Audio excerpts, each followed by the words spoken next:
Assalamualaikum. Bro, just set up the tripod. Just keep it because it's gonna start. Just set up the tripod. I'm doing. Alhamdulillah wa salatu wa salam ala rasulillah. This is weird. So, I wanted to start off by asking a question. So what role does the Quran play in our lives? You know, what role does it play in our day-to-day lives? Anyone want to answer this? Yes. What, you reading the Quran? Reading the Quran. Salah. Good. So we hear the Quran, you know, we listen to it maybe when we're driving to school or driving to work. You know, we hear all the Quran recited, you know, in Ramadan as a yearly thing, and maybe some days we recite more Quran than others, you know, and maybe there's a lecture, we listen to Quran a lot. So what is really like the effect of Quran on us? And that's what I really want to get into. So, you know, we've heard from my teacher, I've heard that Quran, well, firstly, prayer. Prayer is like air that we breathe. You know, when we like miss a prayer or we go without like a day without prayer, you know, imagine. It really feels like we're like not breathing anymore. Like something's really lacking. We need to really fix it. You know, you feel like something's really wrong. And so prayer is described as being air that we breathe. But then Quran is described as like the food. And this food is the food for our soul, something that we need. You know, we can live without it a few days, but then we really are yearning for Quran when it's like a few days pass. So, and in the Quran it's described as many things. You know, Quran is described as comfort, you know, as something that, you know, leads us to the straight path. And Quran is also like a guide for us, and it is referred as a cure, a shifa, a way that you live by, basically. So, Quran is basically a journey that, you know, really never ends. When you start to memorize it, you know, when you start to learn it, even starting to read it, you know, the journey just goes on and on, studying and learning it. So firstly, I want to start off by really talking about my journey towards the Quran. And so, my journey really began, and as Ms. Dora was talking about, really started in my elementary school. And I'm sure Ms. Dora can like really like talk about this, you know, in detail. Alhamdulillah, I started I can believe in the 4th grade. I had and learning Quran, this is the Islamic school, so it was part of our curriculum to like memorize Quran and learn Quran. And so I was just like, yeah, you know, that's cool, like I'll try memorizing the surah or whatever. But one year, in 4th grade I believe, there was a teacher that came from overseas, and he gave everyone a CD. He's like, alright guys, like here's a CD, go home, listen to this, memorize the surah. And I was like, okay. So, and this was nothing like, I never memorized Quran or anything, it was just something different, you know, something I wasn't used to. And I tried my best when it came to it, when it came for school. So the teacher gave us a CD, and I go home and I start listening to it. I literally remember myself playing it on like a CD player, and just jumping on the bed while I'm listening to it, just again and again. So I listened to it like, you know, 10, 20 times, and I'm not even sitting there just like fully focusing on it. I'm just like listening to it like, you know, as a past thing. So I listened to the surah again and again, and I believe it was Surah Ghashiyah that I had to memorize. So I had to listen to it again and again, and finally like I had the ayahs down in my mind. I'm like, okay, I can read this by myself. So I go to school the next day, and I'm like super nervous. And I'm like, oh man, I have to like recite the surah, and the teacher's like, are you ready? And I'm like, no, I'm not ready, let everyone else go. And then finally it was my turn to recite, and I recite the surah, and the teacher was like, wow, you know, you recited, you memorized it really well. You recited it just like how the person on the CD is reciting it. And I was like, really? Okay, I tried a little bit, you know, that wasn't too hard for me to do. So I put it on myself to try memorizing more from the CD, and this was like aside from what was supposed to do for class. So I started listening to the CD, you know, as on my free time again and again, to the point where I really enjoyed like listening to this. And so I started memorizing all the Quran that was on the CD, which was like the 30th juz. And it became something that I really enjoyed, like this was kind of fun, you know? And also, I knew it as being something good. You know, when you're younger, you don't really know, like, this is good, this is going to give me good deeds, but it was something that I knew, like, this is something good, I should, like, keep continuing to do it. So I listened to the CD again and again, and I finished memorizing the CD. And now, I had to, like, basically finish and memorize more. I wanted to memorize more. So my mom was like, all right, so listen to more Quran. And I'm like, sure, but I only want to listen to this person that's on this CD. I don't want to listen to anyone else. And she's like, why not? Like, you have to listen, like, you know, you have to continue memorizing, so listen to more people. And I'm like, no, I only want to listen to this CD, only this person. So I actually didn't know who the name was for the sheikh. And I kept looking and looking and looking. And if you guys remember, there's this old website called Islam Way.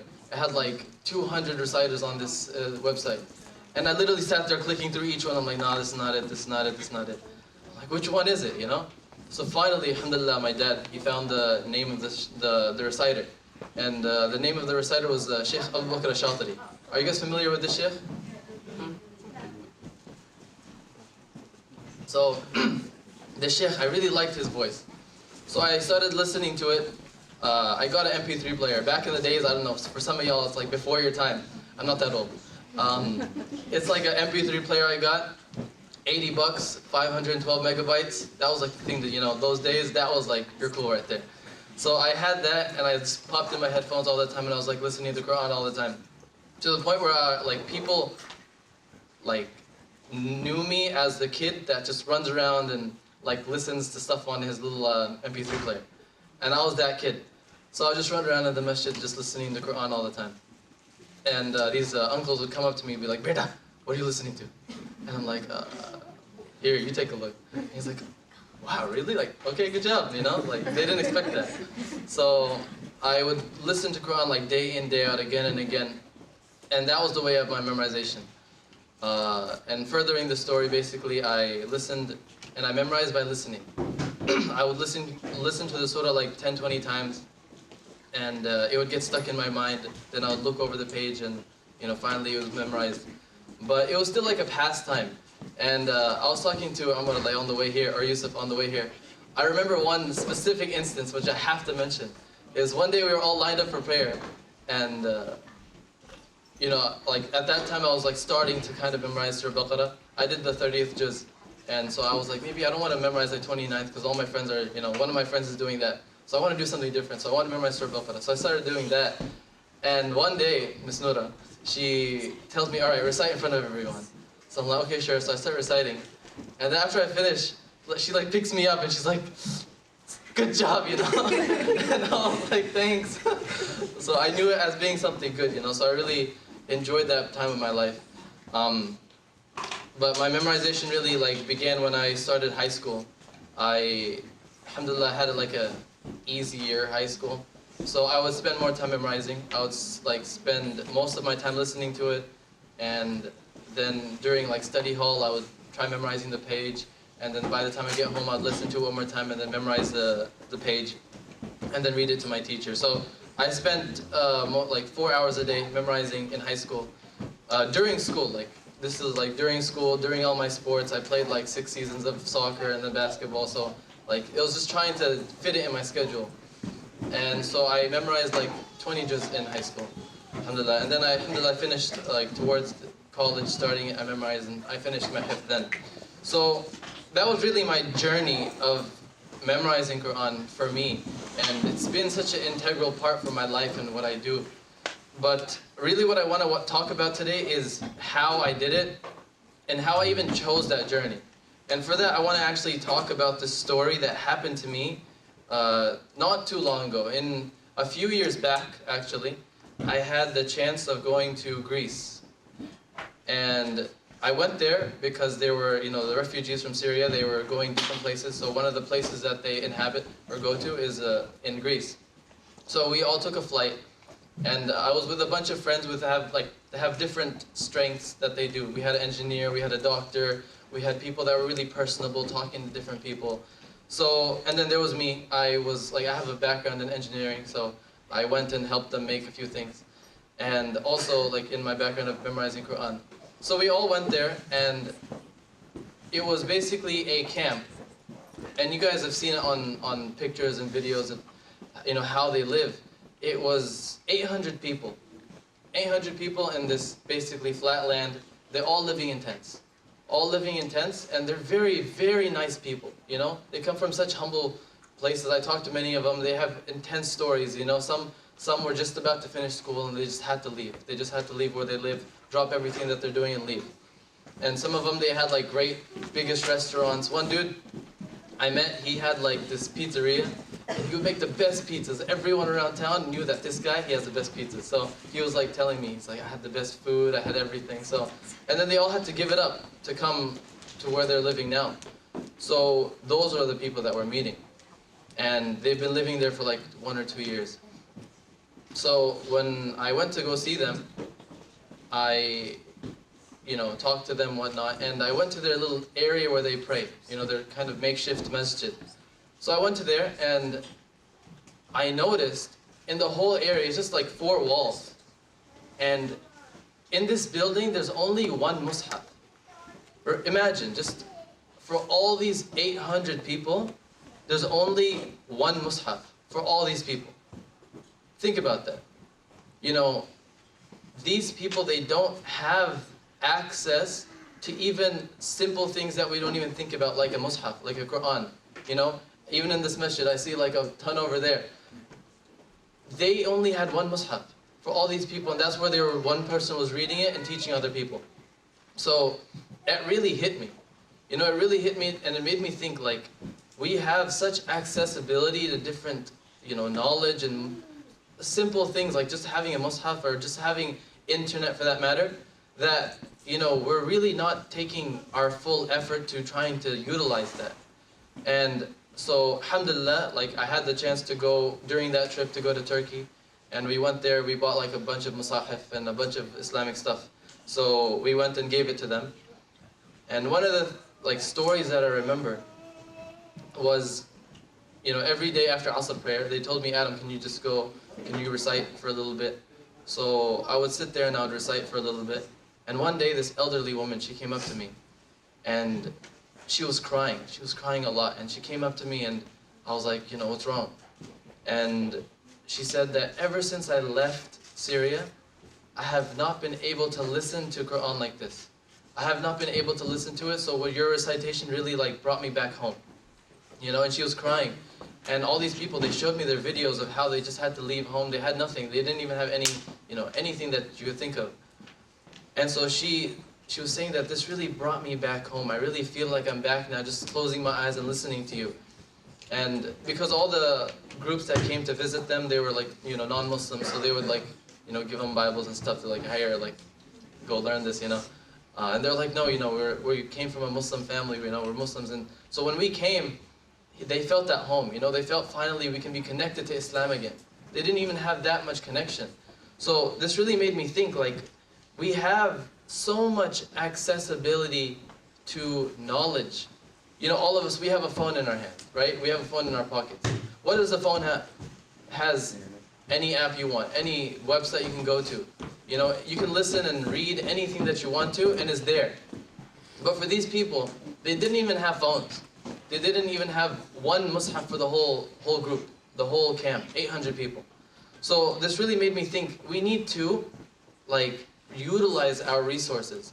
And this goes back to my story is, I like visiting actually in Portland, Oregon. I really like enjoying to visit cities, that, aren't known for this is where you go to learn Quran, or this is, where I grew up in Memphis, Tennessee, I didn't have Quran reciters and, someone I can go to every day and listen to them. What I had to do was basically listening to YouTube videos and listening to the CD. I just listened to it again and again and again. And I was like, I really want to recite like this person. I really want to be this person. So I'll listen to it again and again. I didn't have a teacher there, that was there for me. So the biggest thing I want to take home today is to use those resources. There's online courses, there's online Quran classes, YouTube videos, and even me. So my hifz that I did on Skype. I had a teacher from Pakistan, and I'll just recite to him every single day, 30 minutes a day, to the point where, every single day, one page. And, after a few years, I finished the hifz, So this is a resource that I had even though I didn't have any teachers in my community. So, these days, it's easy to access knowledge, to hear different reciters. And one thing I was talking to my mother today, this morning, is, you know these reciters like Abdul Basit and all these reciters that you hear, right? You guys are familiar with these names, and Minshawi and all these reciters. You know, when they would go to cities and recite, people would go nuts, like, this is amazing, this is crazy. Because they've never heard this. Imagine a time of no videos, of no recordings. When they would recite, people would be like, this is amazing. And these days we get to listen to it whenever we want to, you know? I was just listening to a recording from 1959, just, you know, casually. You can listen to things from all over time, and we have that accessibility, so why aren't we using that to, you know, gain knowledge, and, you know? And also I want to bring up that back in the day, how did people really try to gain knowledge? If you wanted to gain knowledge, what, you can't just pull up your phone. They didn't have phones. What did they do? They had to? They had to, you know, meet different people. They had to mainly like travel, right? We have so many sahabas, so many people of our time that had to travel like miles and miles and countries just to learn with one teacher and sit with them and, you know, learn from them continuously. And now we can just call up that teacher and be like, hey, what's up, can you teach me please, you know?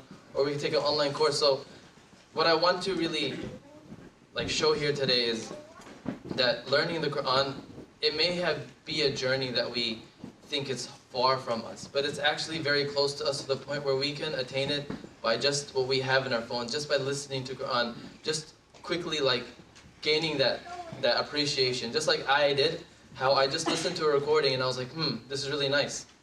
You know, it's probably gonna be a good idea to start memorizing and start reciting, to the point where now I, you know, dedicate my life to reciting Quran, and inshallah we'll talk about the benefits that came from that later on, to motivate us to, you know, take the path of learning Quran. And many of these ahadith we may have heard. Abdullah ibn Mas'ud reported that the Prophet ﷺ said that whoever recites the book of Allah, and he will recite, with each letter that he recites, he will get 10 good deeds. And I do not say that alif, lam, mim is one letter, but alif is a letter, lam is a letter, and mim is a letter. So what do we get from this hadith? We get that every letter we get 10 hasanat. Every letter we get 10 hasanat. So imagine if we read a whole page, how many hasanat do we get? A lot. A lot, right? And then imagine if we had to memorize that page. For any of us, I've heard that alhamdulillah, this community has a lot of people memorizing Quran. Who's like attempting to memorize Quran, at least like 10 surahs or more than 10 surahs? Or maybe more than, okay, so alhamdulillah, like a lot of people raise their hand, alhamdulillah. So we know how it is, right? For every ayah, how many times do we have to read one ayah to memorize it? Like 10, 20 times, right? How many hasanat is that? So many hasanat. Imagine memorizing a whole page. Imagine reading the whole Quran. And then also when you finish the hifth, you have to read the Quran again and again so you can retain it. Imagine how many hasanat that is to raise your ranks. And now I want to say another hadith. And so this is a hadith for people that think that it's too hard, I can't do it. So Aisha reported that the Prophet ﷺ said that the one who recites the Quran and learns it by heart will be with the noble righteous scribes in heaven. And the one who exerts himself to learn the Quran by heart and recites it with great difficulty will get double the reward. Think about that, double the reward. So any of you guys who are in the Quran class or, you know, in Quran school, and you're like, man, that kid, he memorizes the page in like 10 minutes. I take like 30 minutes. But then you're thinking that it's too hard for me. You know what? I want to give up. I don't want to do this anymore. But this hadith, what does it say? Clearly says that the person who has to exert himself more gets how much? Double the reward. And for someone who has to exert themselves too much, maybe even more than that, you know? Allah is the most rewarding. So, for the same amount of someone memorizing one page and your friend memorizing one page, but if you have to exert more energy, you know, you're getting double the reward as the other person. So what's stopping us from even trying to learn, to try to memorize? And so, you know, may Allah inshallah make us people of the Quran, and may Allah make us become closer to the Quran and make us sources of light for us on the Day of Judgment. And may Allah make us live by the Quran and not let it just read from our lips, but make it enter our hearts, inshallah. And so with that, I want to close, and it's not time for Isha yet, is it? What time do you, where's Qari? 7:45. 7:45? Really? I thought it was 7:30. 7:30.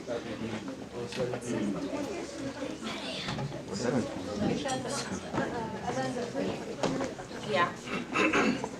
So Adhan's in 3 minutes, Okay. and then Isha is at 7:30, inshallah. Okay, inshallah. For after Isha, there's a very special program, so inshallah everyone stays for that. That is like really the main reason. Inshallah, so we'll be there for that. Do a little tuning to the microphone systems. Before that, I just want to see if there's any questions or anything that you guys have to ask. Yeah. What do you consider more important, memorizing the juz you forgot or memorizing the juz that you haven't memorized yet? Definitely more important is memorizing or reviewing juz that you forgot. For myself, I spent a lot of time memorizing, but then after high school, I stopped memorizing for like 3 years. I didn't memorize anything because I was like, man, I really need to learn the stuff that I already memorized. So I was known as that kid, like that fake hafiz. You know, everyone come up to me like, oh, hafiz, you know, like I'm like, no, that's not, because I have like 28 juz left. So when I was at 28, I just stopped memorizing because I wanted to review, and then finally I finished the last 2, like really recently actually. So yeah, alhamdulillah. Yes. It is actually like subjective. Whoever, like for some people it's, you know, harder, but then we mentioned the double the reward. But one thing I can definitely say is the one who puts effort into it and really like thinks and puts their mind to it, you can do it, inshallah, you know. And I tell many of my students this is, if you just think about it and try hard enough, you can even become the best at it, you know. And there's nothing like I don't have it. Oh, I don't have that voice. I don't have, you know, the mind for it. But really, if you put your mind to it, you can achieve that. So, alhamdulillah. Yes. How do you balance your time between like memorizing, reviewing, and school work? So, like in high school, basically, it was a struggle, definitely. And one story actually I want to mention. So my whole, and I don't think Ms. Noda knows the story because this is after she left. So I went to Islamic school for like 8 years, right? And alhamdulillah, great environment, Islamic school, you know, it was really nice. But then my first day of high school, and I'll tell you guys this, you guys are young, inshallah we'll talk about it more in this weekend, but I went to high school, and you know, high school is high school, this is a public high school. I come home and I'm like, Mom, I'm going to recite Surah Baqarah and I'm not going to stop until I forgot everything I saw today. Because I was like, this isn't Islamic school anymore. You know? So I was just scarred. I was like, this is what people are like.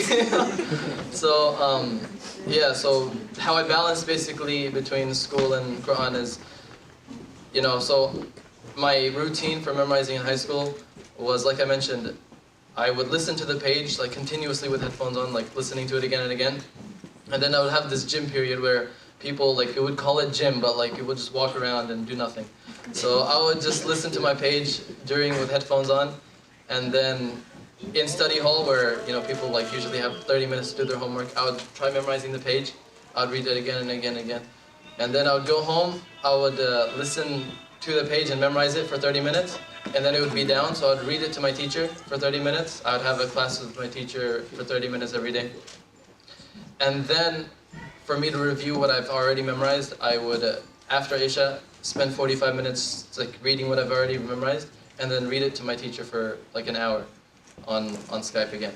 So, but then in that whole middle time, I would sports, eating, food, you know, I mean, school, all that stuff in the middle. So I would try balancing my life with that. But now, alhamdulillah, now that you know, I've already memorized or spent time doing that, then now I just have to spend more time reviewing. And these days I actually have like a 45-minute drive to school every day, so it's rough. So I just listen to Quran the whole time, and that's it. Like, just do school the rest of the day. Yes. Many times you have problem when you memorize some surah. How you keep memorizing? So how did you keep what you already memorized? One, I mean, the best thing is for memorizing a surah, and especially even if you're not like that familiar with the surah or like I've never heard it before. Why is it that like Surah Mulk and Surah Rahman we can memorize it like really fast? It's because we hear it all the time. We hear the Imams read it all the time. But the best way to really memorize a surah is to listen to it again and again and again. And then once it becomes familiar with us, then it's easier to memorize. And this may not be the best example, but since you guys are all young, you guys will inshallah understand it. If I went to the printer and printed out a whole sheet worth of Eminem's lyrics, I'm like, here, memorize it. Would you be able to memorize it? Like palms are sweaty. You can't do that. You'd be like, oh, mom's spaghetti, no, I can't do this, Like, you can't memorize it, right? You have to listen to it, right? So if you listen to the song again and again, or anything, you become familiar with the words. Even if you don't understand it, you become familiar with it. You become familiar with the sound. Even if you don't know the words, you're like, okay, it kind of goes like this. And it kind of gets fit into your mind. And another thing to memorize it easier is to bring it into you, absorb that knowledge in different ways. So we have sight, we have speaking, we have, we can't smell the Quran, but we can do that too, I guess. There's writing, right? So many of my teachers, they actually wrote the whole Quran, and that made it ingrained in their mind. But even if we don't do that, listening and reading it at the same time and seeing it, those three senses, listening to it, playing it really loudly on really big speakers, and then seeing the Quran, seeing the words on the page, it becomes ingrained in the page, so we can see it whenever we close our eyes. We know that this ayah is here, this ayah is there. And then, so I did the way. And then listening, seeing, and saying it, right? So saying it, reading out loud, really loudly, so that way it will get ingrained in our mind, inshallah. Yes. So you're not a native Arab. You're from Pakistan originally, India. correct? India. I knew that. Sorry, because you said Pakistan earlier. And Yeah, my teacher was from there. Yeah. Did you find it more difficult? Do you understand now what you read? And do you know what the Quran means, the words? So before, actually, I had no idea what it means. No idea. I would just memorize, and only the ayahs that we heard in khutbahs, I understood. Oh, this kind of means this. But then, alhamdulillah, in Islamic school, we did those vocabulary sheets, so I'd learn a lot of words. But really, I started understanding the Quran when I started really learning the words and doing tafsir. And so now, alhamdulillah, I can understand what I'm reciting, at least 80-90% of it, especially what I've studied, maybe more than others. Quran is not the Arabic same as our time that we speak. It's a very eloquent kind of Arabic, so it's something that you have to put a little bit effort into, learning once, and then alhamdulillah you got it. So one thing I actually started doing recently is there's this Arabic Quranic dictionary. So every single word that's in the Quran, it tells you the meaning. So I just go through it and I'm like, do I know every word? And then that way, if you read any ayah, you'll understand it whenever you read it. I have one question. Who raised their hand that they're a student of memorizing, memorizing school?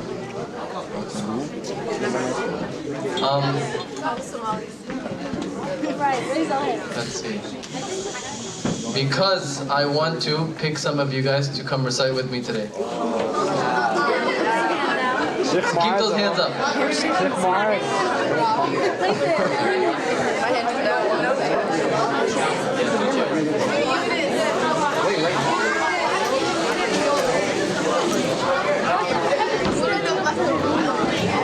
Okay, let's start with who's the eldest.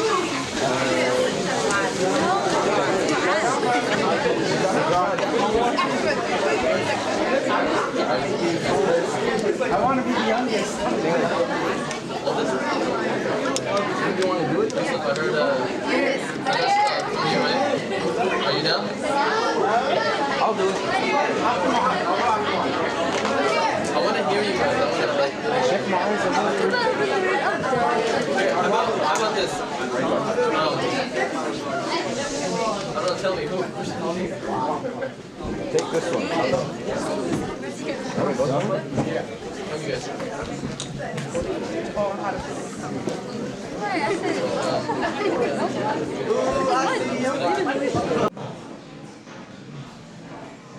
بسم الله الرحمن الرحيم تبارك الذي بيده الملك وهو على كل شيء قدير الذي خلق الموت والحياة ليبلوكم أيكم أحسن عملا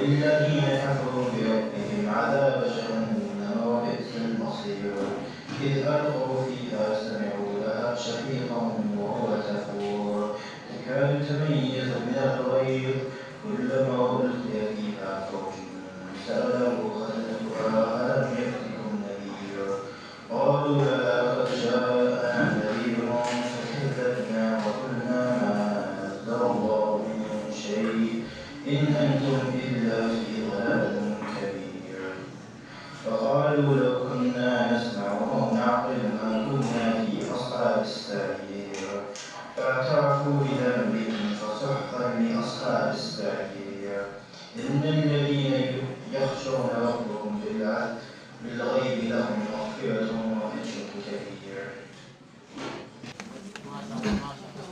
Takbir. Okay, inshallah, I'm going to have some more of you guys during this part come recite. I just need to know who I'm going to pick on. So you two? Okay, inshallah, when I call you guys are going to come up. Not yet. Later, inshallah.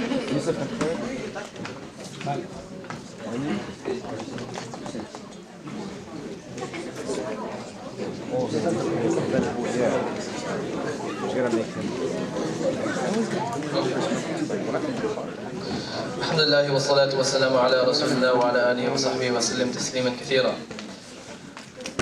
So, I wanted to begin by asking another question. So, when you listen to the Quran, right? And I'm sure all of you guys listen to Quran when you guys memorize it. When you guys listen to, and all of us, we have this favorite reciter. If you guys haven't told from Isha, I have one favorite reciter, Sheikh Shaltari. But we all have this favorite reciter that we love listening to, right? What about this recitation that really appeals to us? What is it that really draws us in? Why is it that only one or specific type of recitation really that we enjoy? Why is that?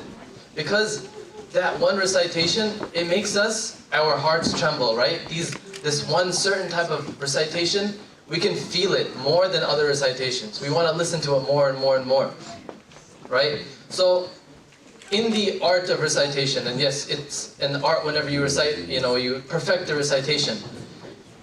In the perfection of recitation, there is a method of recitation called muqamat. And who is familiar with this word? No? Muqamat is how you recite the tones of recitation, right? So, whenever we listen to a recitation, there's one certain recitation that we like listening to. It's because the sound of it really hits our heart, right? Whenever there's an ayah about Jahannam, we can feel it, we feel scared, right? We feel scared by listening to it. We're like, oh no, I need to listen to this and make sure that I'm a good person. Or, in contrast, whenever we listen to a happy ayah, like about Jannah, how do we feel? We feel happy, right? We feel happy like Allah's rahmah is there, right? That we can attain Jannah, that Jannah is beautiful, and there's so many descriptions of Jannah. So these ayat make us happy, right? So, in the perfection of striving to perfection of recitation, there is a art of reciting it and portraying the ayat, reciting them in the way of the emotion, right? So for example, a sad ayah, you would recite it in a sad way, right? In a happy ayah, you would recite it in a happy way. If you guys noticed in Isha, the ayah is about خُذُوهُ فَغُلُّوا ثُمَّ الْجَحِيمَ صَلُّوا. I recited in which way, right? I recited it in a... For those who understand those ayat, you wouldn't read those ayat in a happy way because of those meanings of the ayat. So, I'm going to go through the different ways of recitation, and so maybe we can think about it and understand how it sounds. So, the first one is called maqam saba. Saba is a way of recitation where it is usually used for ayat about Jahannam, about adab. This ayah is about, this way of recitation usually causes feelings of sadness, regretfulness, of warning. So inshallah I'm going to recite an ayah in that style.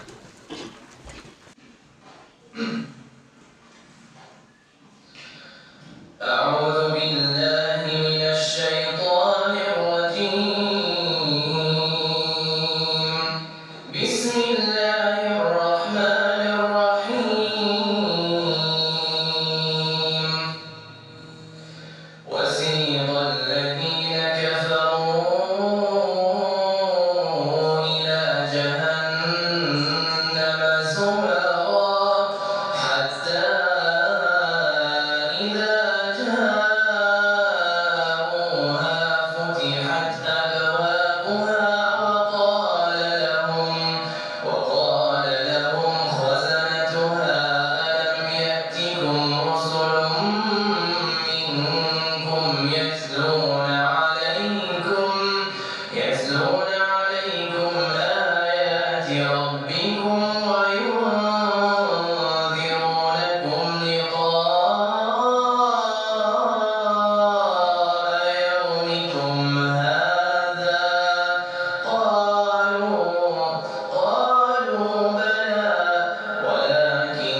ayah, how did it make us feel? Right? This ayah is about, in the first few words, we see the word Jahannam, right? وَسِيقَ الَّذِينَ كَفَرُوا إِلَىٰ جَهَنَّمَ زُمَرًا. So this ayah is about Jahannam, so it's recited in a sad way, right? So now, we're going to completely switch the emotion. So the opposite of sadness is happy. So now we're going to listen to a happy ayah. An ayah that is recited about Jannah, and happy ayah. And so this maqam is called maqam ajam. And the sound of it will make you feel happy or calm. بسم الله الرحمن الرحيم وسيق الذين اتقوا ربهم إلى الجنة زمرا حتى إذا جاءوها وفتحت أبوابها وقال لهم خزنتها سلام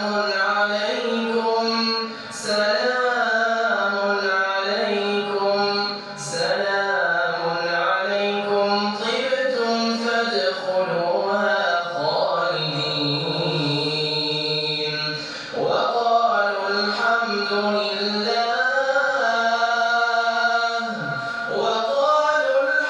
لله الذي صدقنا وعده وأورثنا الأرض نتبوأ من الجنة حيث نشاء فنعم أجر العاملين.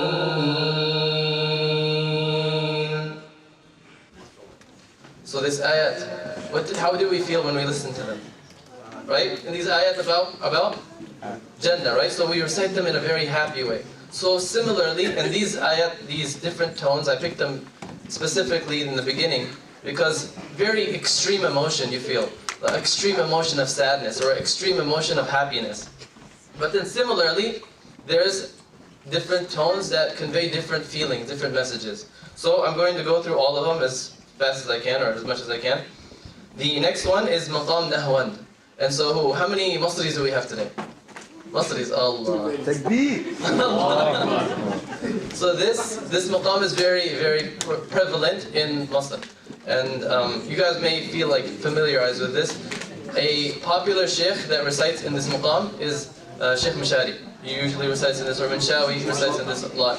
So how many of us listen to Mashari? Yes. Okay, Shatari, no? No one? Oh yes? Okay, I got a few there. I met one brother, he said he listens to him a lot. So, inshallah, I'll recite in Maqam Nahwan. أعوذ بالله من الشيطان الرجيم بسم الله الرحمن الرحيم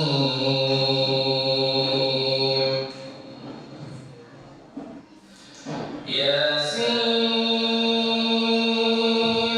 والقرآن الحكيم إنك لمن المرسلين على صراط مستقيم تنزيل العزيز الرحيم لتنذر قوما ما أنذر آباؤهم فهم غافلون.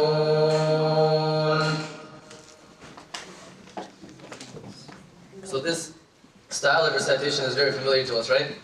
We hear it a lot, right? So that's Maqam Nahwan. And this style of recitation is usually used for dialogue.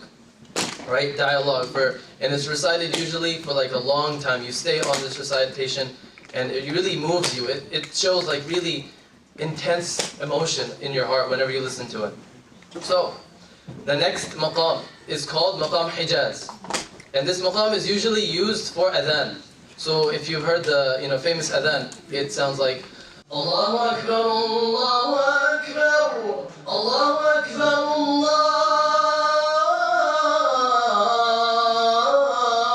Allahu Akbar. So this way is called Hijaz. So there's an ayah that I'll recite in this style. Oh, and this maqam, whenever recited, it has a feeling of importance, right? So similarly, the adhan is important for us to come to prayer. So this maqam is usually used for something that we need to listen to because it's a sign of importance. أعوذ بالله من الشيطان الرجيم يا أيها الذين آمنوا اجتنبوا كثيرا من الظن إن بعض الظن إثم ولا تجسسوا ولا يغتب بعضكم بعضا أيحب أحدكم أن يأكل لحم أخيه ميتا فكرهتموه واتقوا الله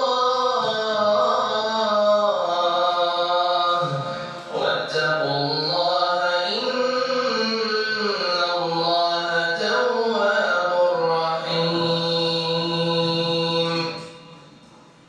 So seeing this ayah, usually this maqam is used for, especially for ayat that start with Ya ayyuha alladhina amanu. Because what does that mean? All you who believe. It's trying to catch the attention of the listener to the one who is reciting. So this is a sign of importance. So the next maqam, this one is usually used, it's called maqam bayati. It's used for telling a story, right? So there's many stories in the Quran that we know about. So this usually is best whenever it's telling a story. We just get into it. Our mind is somewhere else into that story. So that's what it's used for. And this maqam is usually used in the beginning of whenever we hear recordings of mujawwad. Is anyone familiar with mujawwad? Like the slow recitation, like Minshawi, like Abdul Basit. Inshallah, we'll get to that towards the end. So this is used in the beginning of whenever you hear slow recitations.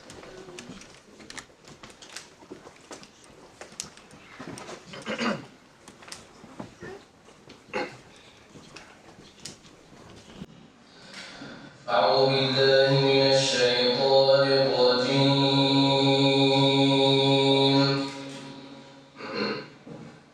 بسم الله الرحمن الرحيم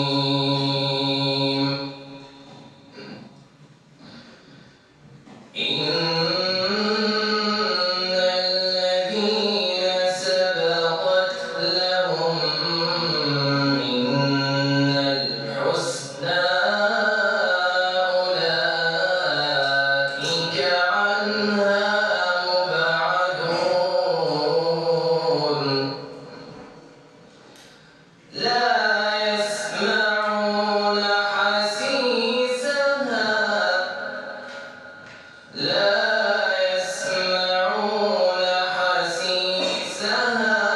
وهم فيما اشتهت أنفسهم خالدون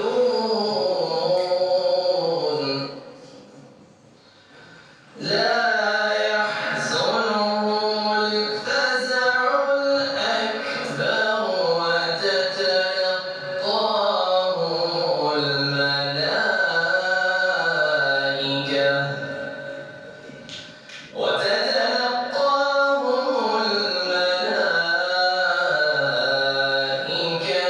هذا يومكم الذي كنتم توعدون.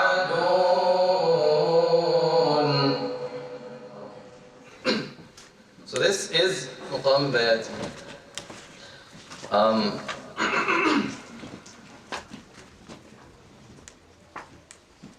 The next one is maqam sika. In this maqam, I have many of my friends love this maqam. One of my friends, he reads it like all the time. He can't get out of this maqam. It's his favorite one. And the feeling that you get, either happy or sad, depending on the context. Yes. Does the maqam, does the harakat al-tajweed change with the different maqam? No. So this is only in how it sounds. The tajweed stays completely the same. Because tajweed never changes. It's the way how you read the Quran. But you can apply this to how you recite, right? So you can recite in any tune. And so I'm glad you asked this in the middle. Usually whenever you listen to different qurra, right? There's some sounds that you like, this one, that one. And I've heard many reciters that don't even know the names of these different maqamah, but just how they feel, they recite in that certain way. So this is just the names of those sounds. These are just names of sounds, right? It's nothing like specifically having to do with the changing of the recitation. It's just the name of how the sound makes you feel, right? So thank you for asking that. So the next one actually, and I actually want everyone to help me out with this. And you may know Sika and you don't even know it. So maqam Sika is, when you recite it, you have feelings of like olden days, old times. And it's either happy or sad. So there's actually a popular nasheed that we sing that is in maqam Sika. Does everyone know طَلَعَ الْبَدْرُ عَلَيْنَا? Yes? Okay, so we're all going to sing it together, inshallah, and you guys will already know Sika. Alright? So start. And I want to hear you guys.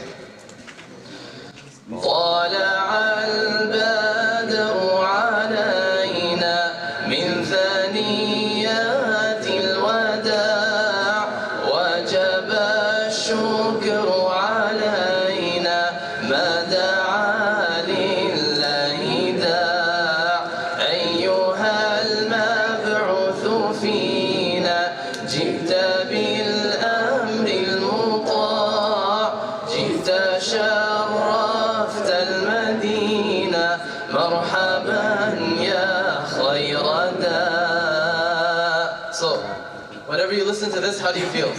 Oh, this must be an old song. Right? Throwback, exactly. So, it makes you have feelings of old times. So this maqam is used for, old like, feelings. So the next, and similarly, you can recite in the same maqam. But I'll gloss over that because of time. The next one is maqam Rast. And I like to call it the maqam of the haram. The maqam of haram, like Mecca. Because most of the reciters recite like this. So like Sudais Shuraim, like if you go even back in time, Sheikh Ali Jabir, right? You have a question? Sorry to interrupt you. Jazakallah khairan. It's very nice hearing you. You can feel the love of the Quran. Exactly. You can feel the sound whenever you listen to it. Very nice, mashallah. It's just it's first time for me to hear about the different maqamat in reading the Quran. Is there any reference in Shara for that? Because we know about different readings, different way of reading the different Quran. qira'at, Is there a yes. reference for this? Because Sahaba read with it and different Quran. But it's the first time just to hear about the maqamat of singing and actually reading the Quran. So do you hear any reference of that, or do you have any? I'll definitely mention that in the end. That's definitely something we should talk about. So I'll mention that at the end after I list them all. But yes, definitely, that's a good point. And where it came from, because people refer this to like, is this music or not? No, this is just a way of recitation. So we'll talk about that inshallah at the end. So the next maqam is about maqam Rast. So what I say, this is a maqam famous for the haram. So I'm going to recite one ayah. بسم الله الرحمن الرحيم الله لا إله إلا هو الحي القيوم لا تأخذه سنة ولا نوم له ما في السماوات وما في الأرض من ذا الذي يشفع عنده إلا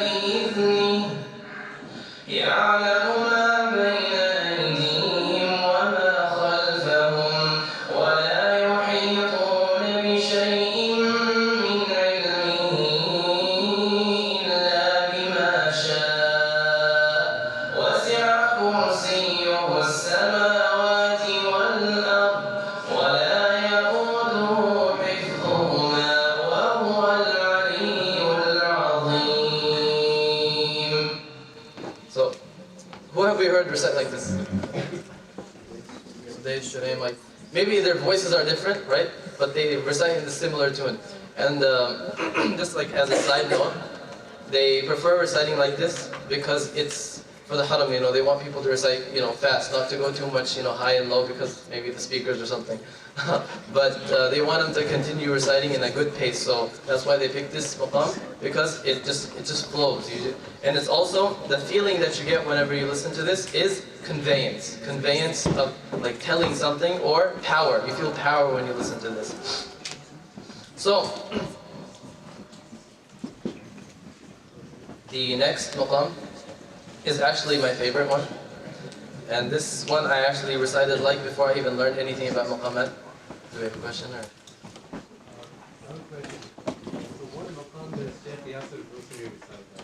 He actually recites in Bayati, Nahwan. I mean, Sheikh Dosari, he recites in all of them. He's a professional.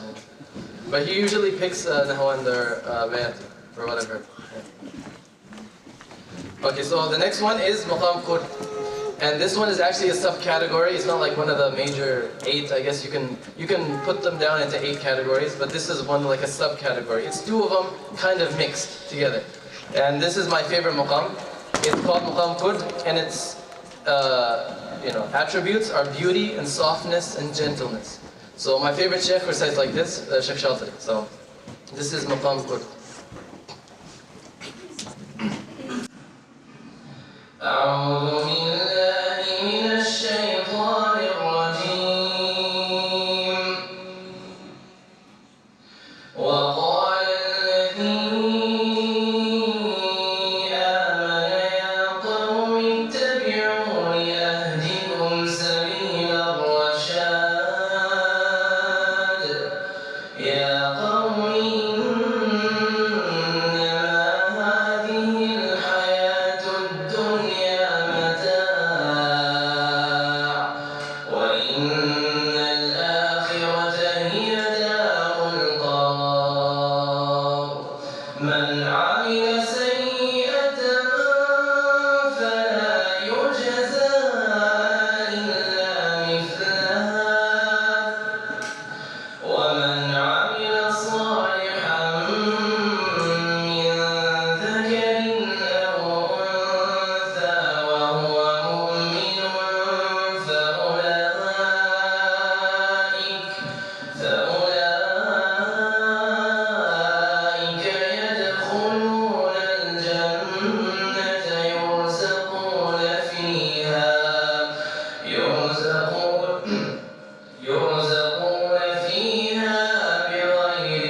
So how do we feel listening to this?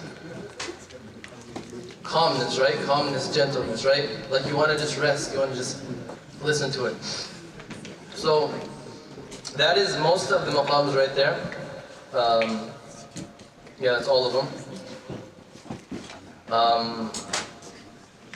So before I do the last maqam, actually, I want to do some imitations that I can do. So what are some shuyukh that we listen to? I'll try to see if I can do them. Okay, go ahead, Nancy. Mahid? Okay, I'll do Mahid first. Yes. Yes. Ali Jabir. Okay. Sheikh Yasir Radi. Okay. Sir Yusuf? Oh, man. Okay, let me do these 3 and then we'll go on from there. So the first one is Sheikh Mahid, right? Oh man, that one. I don't know if I can do that one. Alhamdulillahi Rabbil Alameen. Alright. Sheikh Mahid.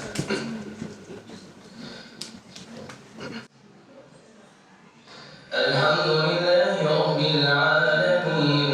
Ar-Rahmanir Rahim. Maliki Yawmiddin. Iyyaka na'budu wa iyyaka nasta'in. Ihdina as-siratal mustaqim, siratal ladzina an'amta 'alayhim, ghayril maghdubi 'alayhim waladdallin.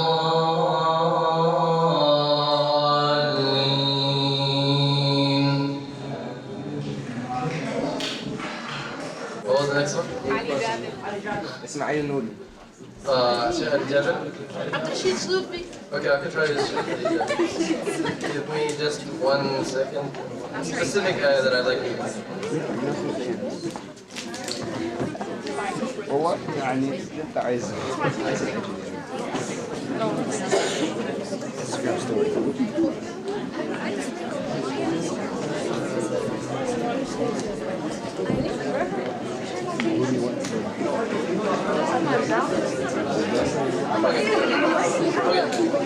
This is Sheikh Ali Jabir. And the reason I can kind of read like this is because Sheikh Shatari actually he likes Sheikh Ali Jabir. So he recites like him sometimes. And I asked him, he enjoys listening to him. So this is Sheikh Ali Jabir. أولا يعلمون أن الله يعلم ما يسرون وما يعلنون ومنهم أميون لا يعلمون الكتاب إلا أماني وإن هم إلا يظنون فويل للذين يكتبون الكتاب بأيديهم ثم يقولون هذا من عند الله ليشتروا به ثمنا قليلا فويل لهم مما كتبت أيديهم وويل لهم مما يكسبون. تكبير. Guess you guys listen to Sheikh Ali Jabir. Okay, I'll recite like Sheikh Yasir Qadi. You guys know Sheikh Yasir Qadi? Anyone? How do you guys know him? What do you He mean? came here a few times? He's famous on YouTube. But like you listen to his lectures, you don't listen to his recitation. But he's still recites.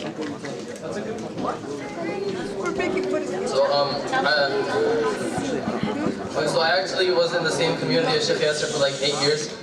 So listening to him every day for Isha, I picked up on his recitation. And funniest thing is I actually never recited to him, like him, until like the end of him being in Memphis. So on his final like goodbye, party, they put me up on the front and I recited like him. And so he was laughing like crazy. You guys can see it on my Instagram. So he was laughing. He's like, man, this is because usually people like they get it wrong because they don't listen to him enough. So this is my my imitation of Sheikh Yasir Qadi. You guys know what I mean.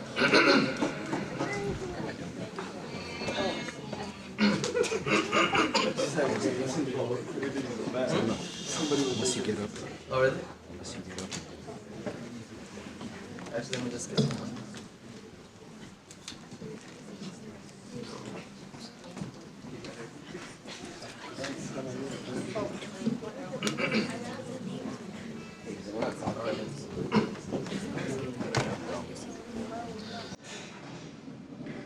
بسم الله الرحمن الرحيم الرحمن علم القرآن خلق الإنسان علمه البيان الشمس والقمر بحسبان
الباسط. Oh, okay. We'll do that one. Dalila.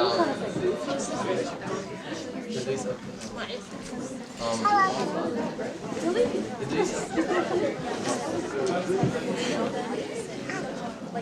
I'm getting confused in what you said. Yes. عكسي. Huh? العكسي. That's it. Okay, I'll do one recitation. I forgot who exactly this is. But if you guys can remind me, inshallah.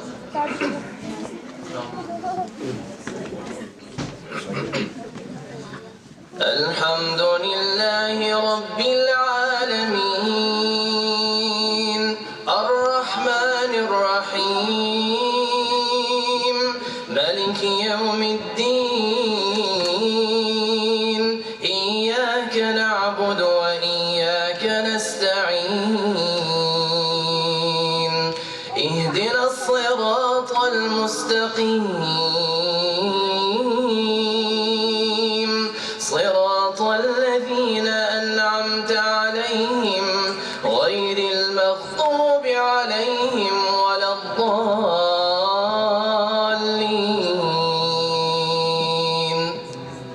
I think that's Stop sharing.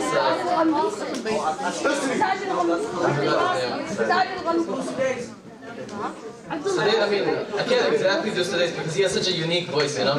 But last that I talked about, that's basically his maqam that he does. Okay,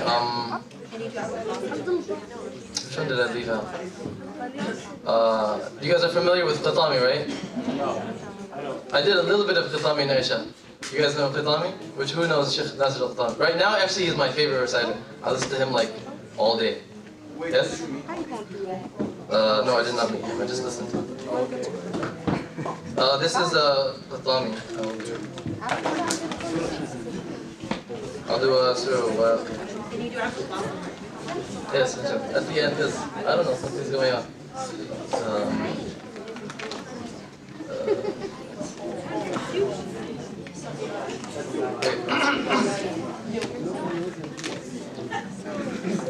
بسم الله الرحمن الرحيم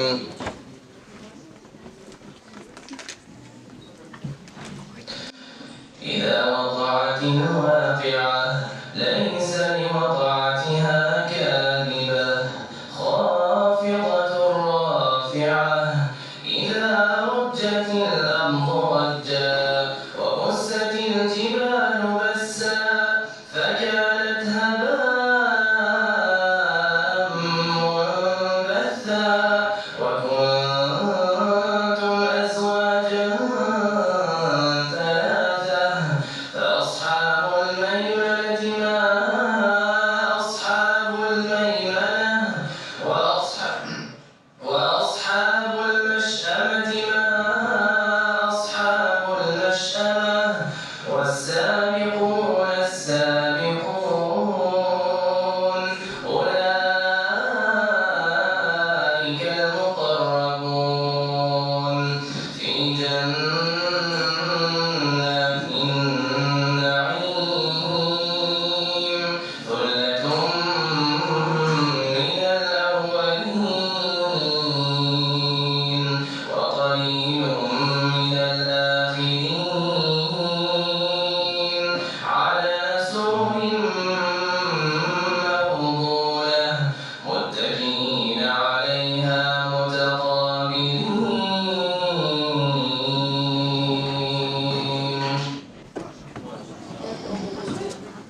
The Lami does usually two of those mainly those tunes, either the slaba, the sad tone, and then the happy one that I did in the beginning. This is Sheikh Nasir al-Qatami. Yes. I can hear. What's she saying? Abdul Basit? Okay, everyone's looking for Abdul Basit and Michawi.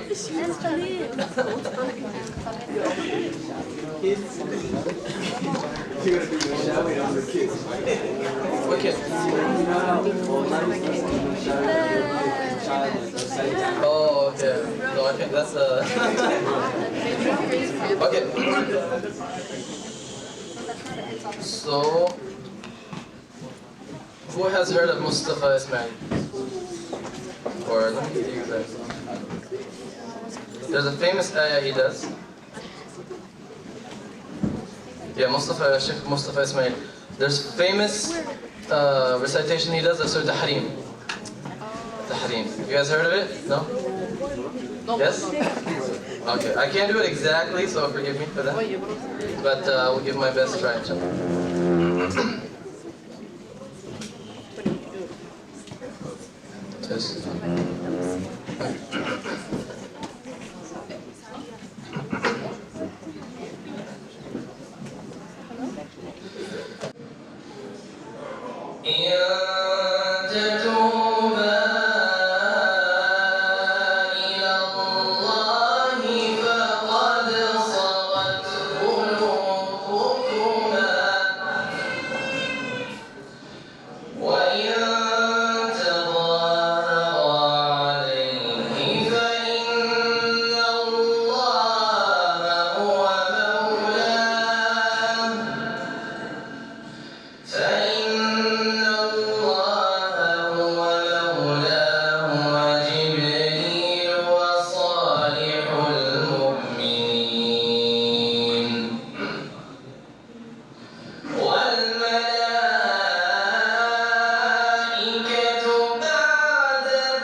And that was Spice Man.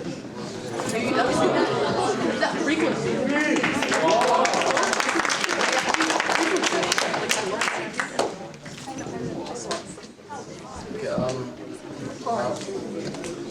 I'm so sorry, my voice is almost gone. Which one? I'll do two more and then inshallah we'll call it a night.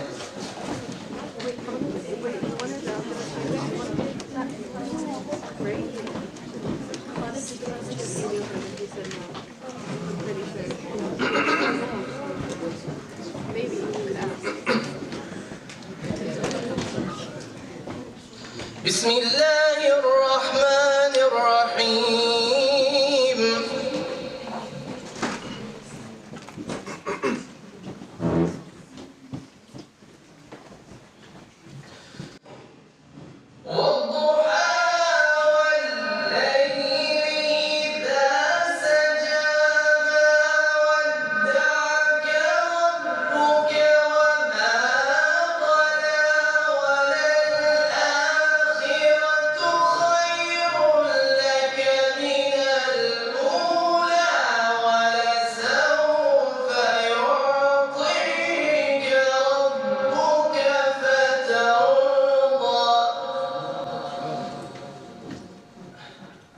He recites it in Warsh, so I'm going to do it again in Warsh. Abdul Basit.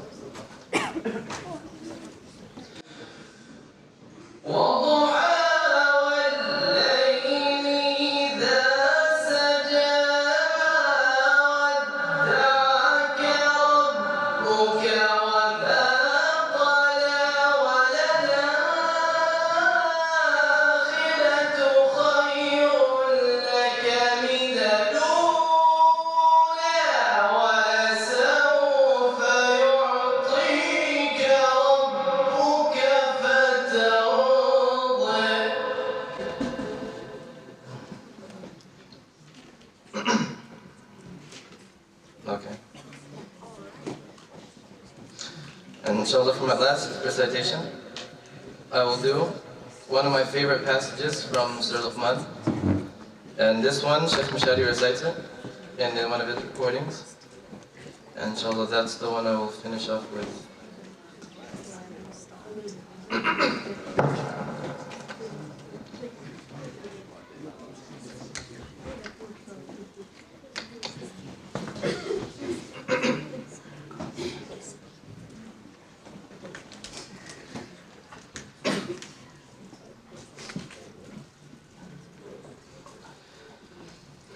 أعوذ بالله من الشيطان الرجيم.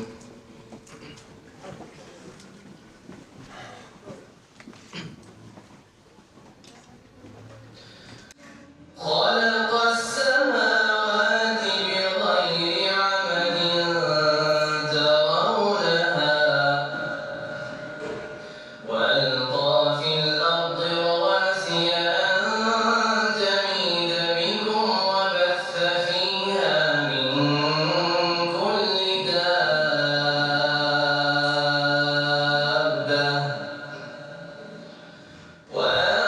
وأنزلنا من السماء ماء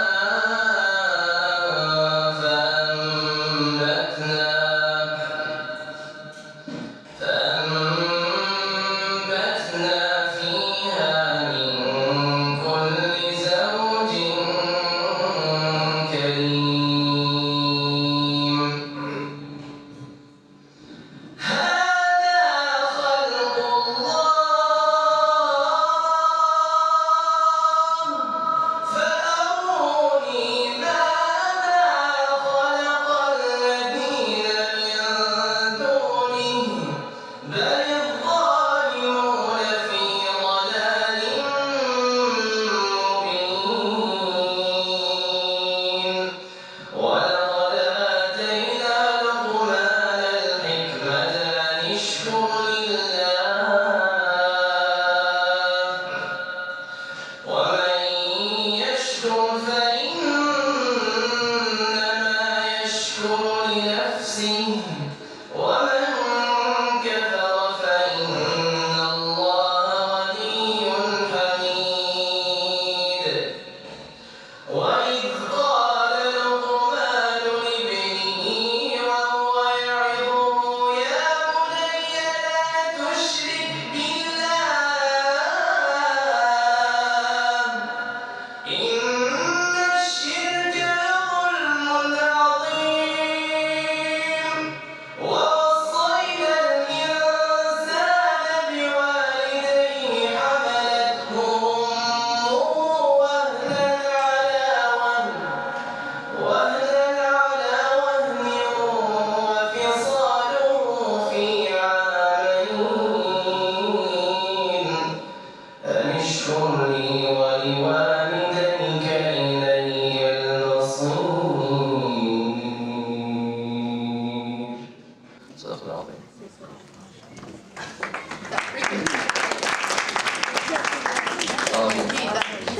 So just as a closing, these different ways of recitation, and to answer your question, these different ways of recitation were, it's not like a codified thing. And I don't know where the sister is that asked the question. This thing is, the beginning of this codification of different names of these maqamat was basically done in the time of Abdul Basit. He, like for years and centuries, people recited in all these ways, just naturally, because of their feelings, their emotions. But for the first time, Sheikh Abdul Basit actually made it like names for these different ways of sounds of these recitations. So then this is where it basically began. So when we talk about these maqams, we're just saying the names of the sounds that it is. So this is one of the ways, inshallah, to basically perfect the recitation and just becoming more into the recitation, becoming closer to the recitation through our emotions, right? And even if we don't know how to recite all these different like sounds or voices or whatnot, that doesn't mean our connection can't be same with the Quran. Our Quran is the way how much we feel when we recite it. So inshallah, from this we can only get that our path towards the Quran be stronger, and for us to feel more emotionally involved whenever we're listening to Quran, whenever we're reading it ourselves. So inshallah, may us become light when we recite Quran, and may the Quran inshallah become light for us on the Day of Judgment and intercede from us. ربنا آتنا في الدنيا حسنة وفي الآخرة حسنة وقنا عذاب النار ربنا تقبل منا إنك أنت السميع العليم وتب علينا إنك أنت التواب الرحيم وصل اللهم وسلم وبارك على سيدنا محمد وعلى آله وصحبه وسلم تسليما كثيرا. جزاك الله خير.